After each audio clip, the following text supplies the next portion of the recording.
या न्यूज बुलेटिनचे सहप्रायोजक आहेत गोकुळ.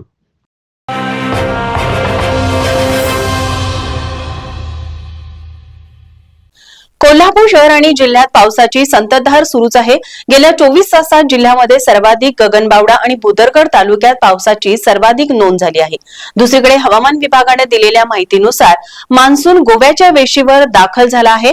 हवामान विभागाने 29 मे पर्यंत कोल्हापुरात येलो आणि कोल्हापूर घाट क्षेत्रात ऑरेंज अलर्ट दिला आहे.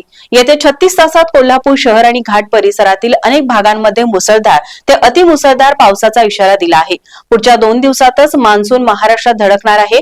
दक्षिण कोकण आणि गोव्याच्या समुद्र किनाऱ्यावर कमी दाबाचा पट्टा निर्माण झाल्याने गेल्या 2 दिवसापासून या भागात प्रचंड पाऊस सुरू झाला आहे. पुढील 4 ते 5 दिवसात कोकणात दाखल होण्याची शक्यता आहे. मुंबईत 1 जून पासून मान्सून दाखल होण्याची शक्यता आहे. दुसरीकडे मुंबईत आज सकाळपासूनच पावसाने जोरदार हजेरी लावली आहे.